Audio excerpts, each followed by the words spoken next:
Petunibo sikil madal sujud syukur. Petunibo sikil madal sujud syukur. Tetungane mugi selamat subur makmur. Tetungane mugi selamat subur makmur. Allah Allah ya Allah Gusti Pangeran. Allah Allah ya Allah Gusti Pangeran. Nuhun kiat ibadah kula lagi belajaran. Nuhun kiat ibadah kula lagi belajaran. Maka teman-teman, kata Allah, wadduha, diterjemahkan demi waktu duha. Bukan sekedar waktu duha, karena duha itu ada cahaya yang indah, dirasakannya enak. Antum keluar waktu duha kan enak tuh, berjemur, kata orang Sunda moyan gitu kan, datang, bahkan sampai dianalisis ada vitamin D-nya bisa terasakan. Ya, kemudian setelah itu ada kenikmatan, enak suasananya, seakan-akan dunia milik sendiri, yang lain numpang. Wah, nyaman keluar itu. Baik, jadi wadduha itu ingin bersumpah mengilustrasikan waktu kenyamanan yang pernah dilalui. Kalau dalam bahasa tafsir yang luasnya, saya bersumpah Muhammad, demi segala kenikmatan yang pernah engkau rasakan dalam hidupmu, seperti engkau merasakan cahaya duha itu. Engkau pernah senang, saya bersumpah dengan kesenanganmu. Engkau pernah tenang, saya bersumpah dengan ketenanganmu. Engkau pernah nyaman, saya bersumpah dengan kenyamanan yang pernah engkau rasakan. Walaili idza saja, dan aku pun bersumpah demi gelapnya malam. Demikian terjemahannya. Bukan sekedar gelapnya malam, saja itu sesuatu yang pekat. Ya, ini belakang kelihatan agak gelap nih. Untuk memberikan proyek, kesini aja Pak, saya cuma ngasih contoh ini. Contoh. Saya pastikan kepadamu, dalam keadaan nyamanmu seperti dulu, ataupun engkau bimbang seperti sekarang, Tuhanmu tidak akan pernah meninggalkanmu ataupun menuduhmu gila. Orang-orang yang dekat dengan Allah Subhanahu wa ta'ala, maka Allah akan menjaganya, baik dalam keadaan yang tenang dan nyaman, ataupun dalam kesulitan yang luar biasa. Walal akhiratu khairul laka minal ula. Nanti saya akan tunjukkan kepadamu, jika kamu telah tabah dan sabar menerima cacian mereka, menerima tuduhan mereka, nggak apa-apa, ini kan muqaddimah. Masa kamu masih panjang? Kamu masih panjang dalam berdakwah, kehidupan kamu masih panjang membawa tugas dan misi. Kalau kamu belum bersabar pada yang sekarang, bagaimana dengan yang di masa depan? Tapi saya pastikan kepadamu, jangankan yang seperti ini, masalah pekat yang paling hebat pun kamu akan hadapi, yang membuat kamu sedemikian sulit lebih daripada ini, yakinkan pada jiwamu, aku tidak akan pernah meninggalkanmu.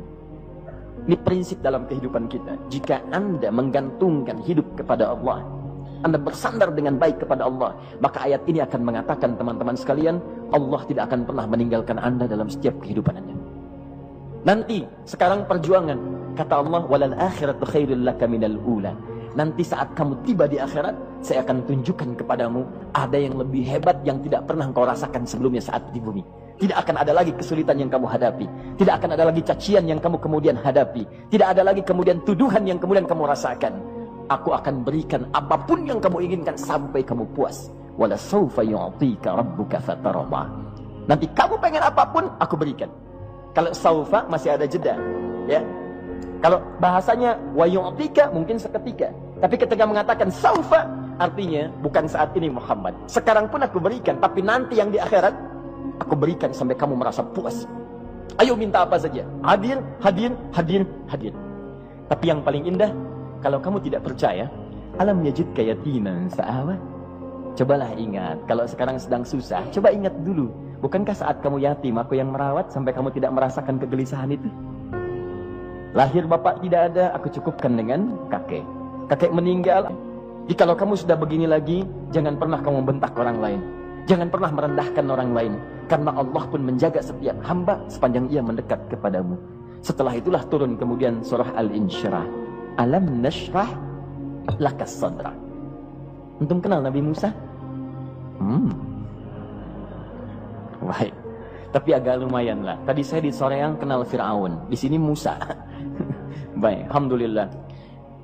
Perhatikan ya, dahsyatnya pemberian Allah kepada Nabi Muhammad SAW. Nabi Musa alaihi salam, dan sering kali kita bacakan untuk memohon kepada Allah, Rabbi syrahli sadri. Perhatikan baik-baik. Ini keunggulan Nabi Muhammad SAW dibanding Nabi Musa AS. Dua-duanya Nabi, Rasul, tapi masing-masing punya keistimewaan.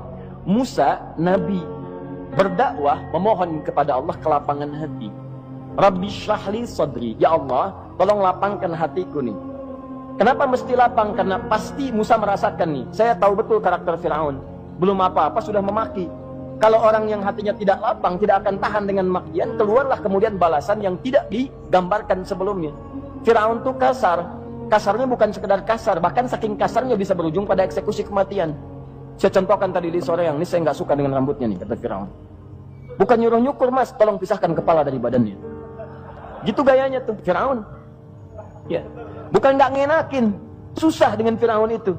Jadi kalau belum apa-apa datang Musa ke situ, hatinya tidak seluas samudra, hatinya tidak lapang, cuman seluas gelas, tidak akan sabar menerima cacian Fir'aun.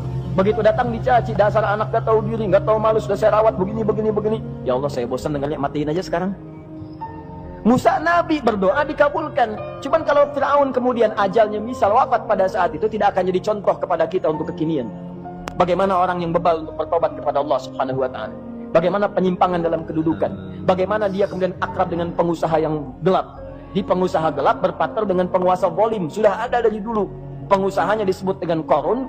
Kemudian mohon maaf, ya, yang pemimpinnya disebut dengan Fir'aun. Tokoh intelektualnya disebut dengan Haman. Makanya cerita ini komplit di Quran. Sudah ada. Di setiap persoalan dalam kehidupan masyarakat disebabkan tiga hal yang berkolaborasi. Kalau bukan penguasa zalim, berpartner dengan pengusaha gelap, ditopang oleh intelektual yang sembrono.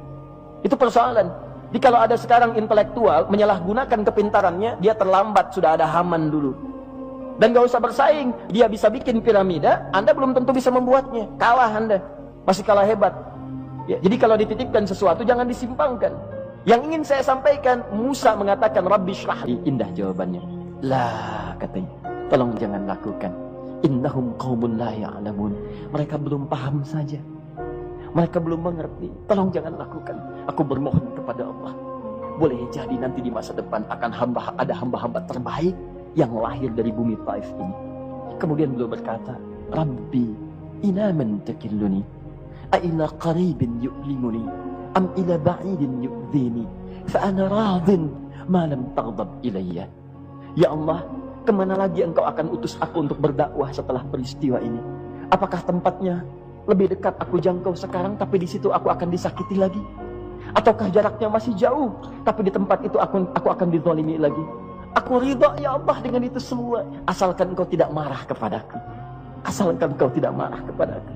La haula wala quwata illa billahil aliyil azim. Begitu kelapangan itu muncul, ridha dengan ketetapan dan siap, tabah, kuat, hadir dalam jiwanya. Tiba-tiba turun undangan, tunaikan Isra dan Mi'raj. Diangkat statusnya, naik mendekat kepada Allah Subhanahu wa ta'ala. Dihilangkan bebannya, wa wada'na anka wizrak alladhi anqadha dhahrak. Itu hikmah teman-teman. Barangkali kalau antum saat ini datang ke masjid ini untuk kajian, sedang bawa beban, ada kesulitan, penuh dengan macam-macam, barangkali dibacakan surat Ad-Duha tadi untuk memberikan harapan kepada Anda. Ini bukan PHP, karena ini bukan masalah urusan manusia. Ini adalah janji yang tidak akan pernah diingkari. Innallaha la yukhliful mi'ad. Kata Allah, Anda punya masalah. Ingat suasana tenang pada masa lalu. Bukankah saya memberikan ketenangan kepadamu? Mendekat kepada saya, Anda bersabar, yakinkan bahwa ujian yang saya berikan saat ini sesungguhnya untuk membuat kamu lebih hebat di masa depan. Karena orang hebat tidak akan pernah sepi dari ujian untuk membuat dia lebih kuat menghadapi tantangan dalam kehidupan.